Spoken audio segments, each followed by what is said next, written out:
Uy! Anong ginagawa mo dyan? Bubbles! Bubbles? Oo. Para magandang gawing bubble slime yan. Talaga? Game! Game! Ayan, at simulan na natin gumawa ng bubble slime. First time kong gagawin gumawa ng bubble slime, kaya excited ako. Tara at samahan niyo akong gawin itong bubble slime. May naalala tuloy akong storya nung bata pa ako dahil dito sa bubbles. Tandang-tanda ako, sobrang inggit na inggit ako dun sa kalaro ko nung nilabas niya yung bubbles niya na binili nila sa palengke. Tingnan niyo, si Utoy, para may dala-dala siyang laruan. Oo nga no, tara lapitan natin siya. Tara! At lumapit na nga kami dun sa kalaro namin. Utoy, ano yung dala-dala mo? Ito ba? Palobo to. Binili namin sa palengke. Palobo? Sige nga, patingin nga. Ikaw magpalobo. Basta wag mong ubusin ha. Sige. Ihipan mo lang yun ng dahan-dahan. Tapos marami ng lobo na lalabas dyan. Ganito ba? Wow, ang daming lobo. Gusto ko ding matry. Oh, ikaw naman ining. Basta dahan-dahan lang yung hipan ha. Sige, ganito ba? Wow, ang dami talagang lobo. Ang galing. Ako naman. Nang biglang. Pero bago yan, ay papakilala ko sa inyo yung doll na nagsusolve ng math. Pipicturean mo lang yung problem at ibibigay na sa iyo yung answer at solution. O diba? Pwede sa assignment, sa project, at kahit ano pa. Kaya ano pang hinihintay mo? Download na!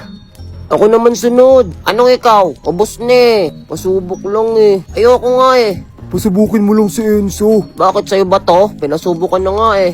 Ang damot mo naman. Madamot pa ba yon? Sumubok na nga kayong dalawa eh. Okay lang. Sige, uwi na lang ako. At sobrang lungkot ko nga nung araw na yun at umuwi na lang ako ng bahay. Oh, bakit ka umiiyak? Si Utoy po kasi. May dala-dala po siyang laruan tapos hindi niya po ako pinahiram. Ano bang laruan yung dala-dala niya? Yung palobo po. Ah, palobo. Halika. Saan po tayo pupunta? Basta. At dali-dali kaming pumunta ni Mama sa may taniman niya ng gumamela. Mamimitas tayo ng bulaklak ng gumamela. Mga 5 piraso. Ano pong gagawin natin dyan? Akong bahala. Pagkatapos namin mamitas ng gumamela, ay dumiretso naman kami sa puno ng papaya. Bakit po tayo nandito sa may puno ng papaya? Magluluto po ba tayo? Hindi. Kukulang ako ng isang dahon ng papaya. Kasama yung pinakatangkay niya. Ano pong gagawin natin? Una, didikdikin natin tong mga gumamela na to. Ayan, parang ganyan.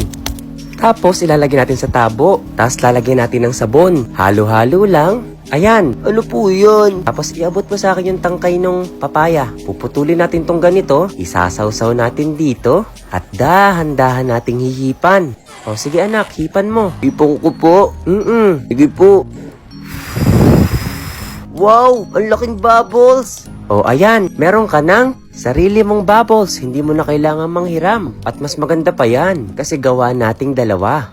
Salamat po, Mama. At ayun, nakagawa kami ng sarili naming palobo. At tsaran, ito na ang ating bubble slime.